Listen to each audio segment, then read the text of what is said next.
So for people who have long legs, it can be really hard to squat with a relatively upright torso. And I want to say first that when people say you need to have a more upright torso when you're squatting, they hopefully don't mean that you should have a completely upright, like 90-degree angle upright torso, because unless you have the shortest legs in the world, it's basically impossible. That said, you can see how, so I have kind of relatively long legs. If I squat with my heels all the way up, I can have an upright torso. So this is technically a squat with an upright torso. So in order to achieve it, I had to go right up on my toes and had to allow my knees to go all the way forward. So I'm getting heaps and heaps of knee bend, and I'm like up on my ankles. And to achieve an upright back angle on a squat, it's sort of like a combination of those things that is likely to help you. So with your long legs, so if you have your feet close together and your heels flat on the ground, if you squat down, so first of all, if you squat with your weight back, you're obviously going to hit a point where you can't get any lower without just like leaning forward. And if you wanted to put a bar in your back, obviously like that's not going to work. So then the wider you put your feet, the more chance you are going to have of being able to get down low without having to bend over. So I've got really wide feet here, still not letting my knees go forward much. That is a way I could achieve sort of a bar on my back, relatively upright squat. But if you're like me, like that feels pretty weak. It's not very strong. So the other option is to have your feet closer together, but allow your knees to travel forwards a lot. So depending on, there's so many different things that will dictate how wide your feet need to be, whether your feet need to turn out or not. For me, when I go to squat below parallel with my feet this way, my feet naturally just turn out. So I can't do it very easily with them forward. I have to turn them out a bit.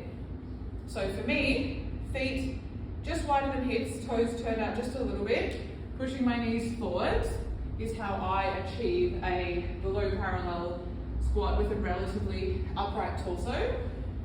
And then if I was to balance the bar on my back, same thing, because I use those various proportions to my advantage. That's how I have to do it. So again, if I have my feet narrow, I can't get that low and I'm very bent over. If I have my feet super wide, I can get low without being that bent over. If I have my feet sort of mid-distance, I can get low, but I can only do it by pushing my knees forward. And so what I see is a lot of people have come from back when they were told not to put their knees forward, so they squat by sitting back and they end up really folded over. And most of them, when I say to them, just push your knees forwards, they're not able to do that because their body's not used to it. So having a weight on the front of your body is a much easier way to practice pushing your knees forward than a weight on your back, because you're trying to push your knees forward and learn this new movement pattern, but then if you've got a bar on your back as well, it's sort of demanding you to balance that bar, and it sort of adds a whole extra layer onto it that you don't really need. So just as something to practice in between times, having your heels elevated and having a weight in front, it can just be a really good way to practice the feel of your knees going forward. Once that's easy, you can do it without the assistance of the weights, and then you can swap to a bar on your back. That is not me saying that you shouldn't be squatting with a bar on your back the whole time. It's just there are different exercises you can practice to achieve a goal.